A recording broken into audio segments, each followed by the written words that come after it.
여러분 반갑습니다. 한 주간 고생 많이 하셨습니다. 한 주간 여러 가지 어려운 점들이 많이 있었습니다. 하지만 우리가 말씀으로 서로 위로하면서 함께 견디고 여기까지 올 수 있어서 너무 감사합니다. 오늘 우리에게 주신 하나님 말씀은 이사야 30장 18절에서 33절 말씀입니다. 오늘은 하나님께서 그의 백성을 향해 은혜를 베푸시기 위해 기다리신다, 일어나신다 말씀을 하십니다. 18절을 보십시오. 그러나 여호와께서 기다리시나니 이는 너희에게 은혜를 베풀려 하심이요 일어나시리니 이는 너희를 긍휼히 여기려 하심이라.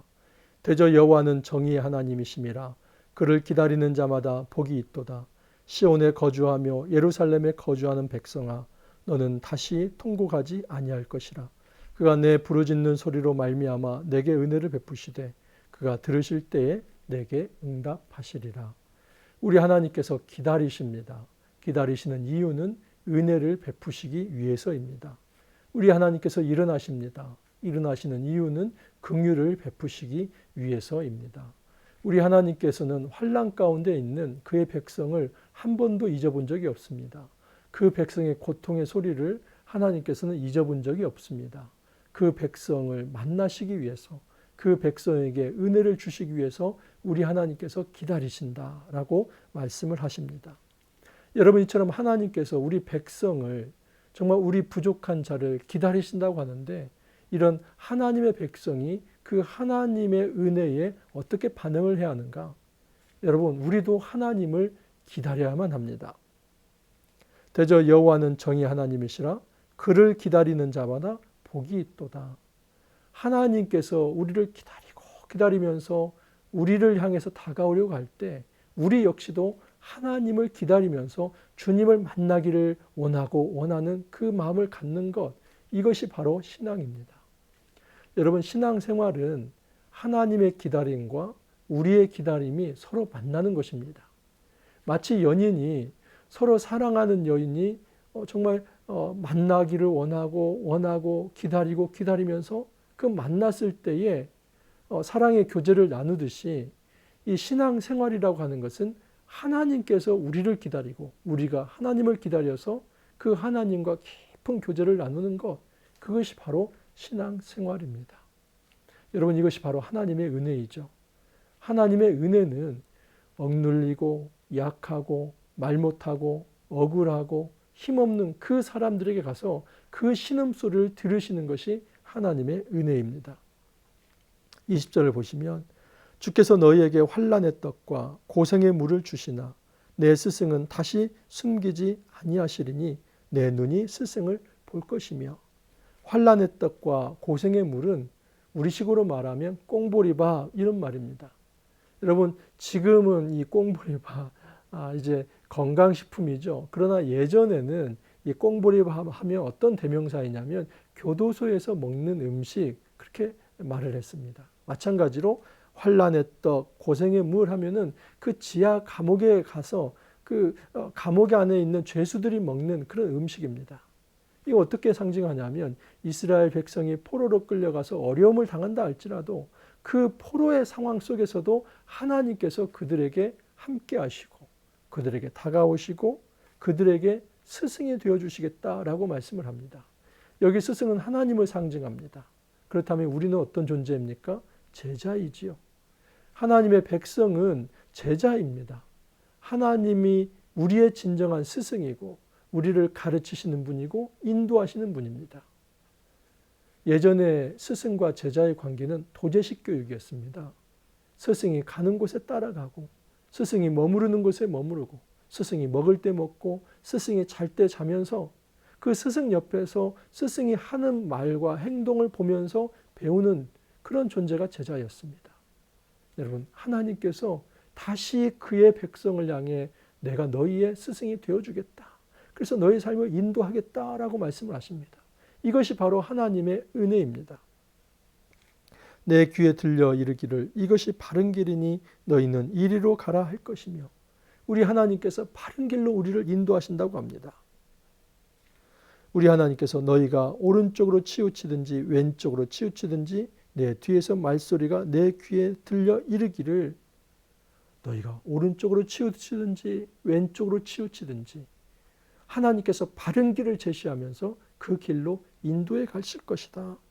그때에 하나님의 백성은 그들이 가지고 있던 소중하게 생각했던 그 우상들을 불결하다 생각하고 이제는 버리는 날까지 있을 것이다 하는 겁니다.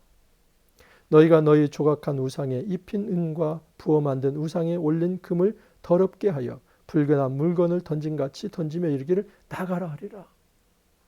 이제는 하나님의 백성이 하나님 외에 더 사랑했던 그 우상들을 배설물처럼 여기며 버리는 날이 있을 것이다. 여러분, 이것이 하나님의 은혜 역사입니다. 하나님의 은혜 역사가 일어나면 그 땅이 새 생명의 열매를 공급합니다. 23절을 보시면 내가 땅에 뿌린 종자에 주께서 비를 주사 땅이 먹을 것을 내며 곡식이 풍성하고 기름지게 하실 것이며 그날에 내 가축이 광활한 목장에서 먹을 것이요.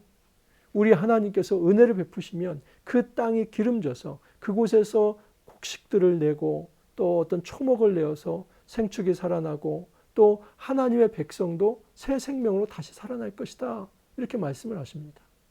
또한 하나님의 은혜가 미치면 여러분 아프고 힘든 자들, 상처 입은 자들도 치료를 받을 것입니다.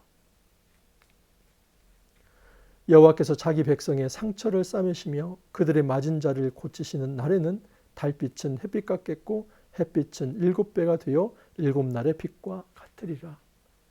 이스라엘 백성은 많은 상처가 있었고 앞으로도 그 상처가 있을 것입니다. 특별히 하나님의 징계의 순간에 그들은 포로로 끌려가서 매맞음이 있고 깊은 상처가 골물대로 골물 것입니다. 그런데 우리 하나님께서 그 상처를 다 싸매주시고 고쳐주신다고 합니다. 우리의 모든 몸을 하나님께서 만져주시고 고쳐주신다고 하십니다. 이것이 하나님의 은혜입니다. 여러분, 우리 하나님은 이 은혜를 베푸시기 위해서 내가 기다리고 기다린다. 내가 이 긍휼을 베풀기 위해서 지금 일어나고 싶다. 이것이 하나님의 진정한 마음입니다. 하나님은 지금도 우리를 고치시기 위해서, 우리를 회복하시기 위해서 기다리신다고 합니다. 그러면 우리 역시도 그 하나님의 은혜를 사모하고 기다리는 마음이 있어야만 합니다. 그 하나님의 기다림과 인간의 기다림이 만날 때에 영적인 스파크가 일어나고 그것이 진정한 영적인 파워가 될 것이며 그것이 진정한 하나님 보시기에 아름다운 거룩한 삶, 신앙생활이 될 것입니다. 우리 하나님께서 여전히 심판을 남겨놓으십니다. 그것은 아수르를 향한 심판입니다. 여호와의 목소리에 아수르가 낙담할 것이며 주께서는 막대기로 치실 것이라. 여호와께서 예정하신 몽둥이를 아수르 위에 더하실 때마다 소고를 치며 수금을 탈 것이며 그는 전쟁 때에 팔을 들어 그들을 치시리라. 오늘 본문 말미에 아수르 심판에 관한 이야기를 넣었습니다. 여러분, 하나님께서는 은혜를 베푸시기 위해서 기다리신다. 긍휼을 베푸시기 위해서 일어난다. 이런 말씀을 하십니다. 너희가 좌로든 우로든 치우친다면 바른 길로 인도하신다. 그 감옥에서 그 고난의 떡을 먹는다 할지라도 내가 너희들을 돌봐주겠다. 이제는 생명의 땅이 되게 하겠고 그 생명의 양식을 먹으며 혹시 매맞고 상처받았다면 너희들을 치료하겠다. 이 거룩한 은혜의 말씀을 하시면서 뒤끝에 하나님은 여전히 심판의 예언을 하십니다. 왜냐하면 구원이라고 하는 것은 이 심판의 승리 속에서 주어지는 하늘의 선물이기 때문입니다. 아수르를 하나님께서 심판하시지 않는다면, 그 대적을 하나님께서 심판하시지 않는다면 그의 백성은 참된 해방을 맛볼 수 없고 그의 백성은 참된 자유를 얻을 수 없으며 그의 백성들은 참된 안식을 얻을 수 없고 그의 백성은 참된 평화를 누릴 수 없기 때문입니다. 이 시대를 향한 징계와 심판, 역으로 말하면 그것은 하나님의 백성을 향한 구원의 손길이기도 합니다. 때로는 우리는 많이 마음이 힘들고 어려울 때가 있습니다. 하나님이 살아계시다면 왜 이런 일들이 있고 또 이런 어려움이 해결이 안 되나? 이 문제가 왜 해결되지 않나? 그러나 여러분, 하나님은 항상 오르십니다. 그분은 정의로우십니다. 하나님의 정의는 지금도 하수같이 이 땅에서 유유히 흘러가고 있습니다. 우리가 해야 할 일은 하나님을 기다리는 자세입니다. 여러분 많이 힘드시죠? 저도 마찬가지입니다. 지금 이 시대에 힘들지 않다면 그것은 양심이 무디어진 것입니다. 그 영이 무디어진 것입니다. 당연히 우리는 우리 시대를 바라보면서 힘들어해야만 합니다. 왜냐하면 하나님의 징계의 손길이 있기 때문입니다.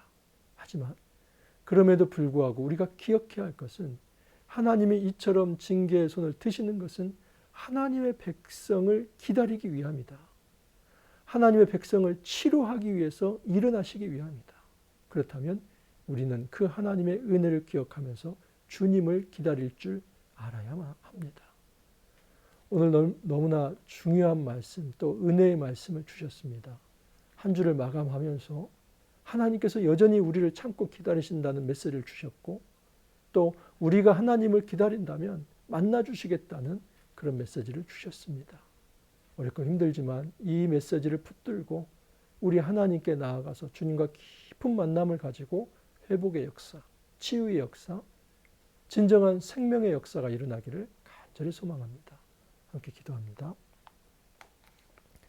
주님, 한 주를 은혜로 달려오게 하여 주시니 감사합니다. 하나님의 은혜가 아니면 달려올 수 없는 길이었습니다. 폭풍 속에서도 그 구름을 걷어주시고 새로운 햇빛을 한 줄기를 보내주시며 우리에게 광명의 소망을 갖게 하여 주시니 감사합니다. 하나님의 은혜가 아니면 단 한순간도 한 걸음도 더 나아가고 살 수 없는 존재입니다. 주님, 하나님께서 여전히 우리를 기다리신다고 말씀하여 주셨습니다. 저희도 주님을 기다립니다. 정말 이 기다림의 갈급의 마음이 서로 만나서 하나님의 은혜를 풍성히 체험하며 하나님이 주시는 안식을 체험하는 귀한 시간 되도록 주님 축복하여 주옵소서. 감사하고 예수님 이름으로 기도하옵나이다. 아멘. 여러분 수고 많이 하셨습니다. 하나님께서 회복의 메시지를 주십니다. 우리가 소망을 가지고 잘 이겨내고 또 하나님 보시기에 거룩한 삶 살아가길 바랍니다. 여러분 주말 잘 보내시고 월요일에 또 다시 한번 찾아뵙도록 하겠습니다. 감사합니다.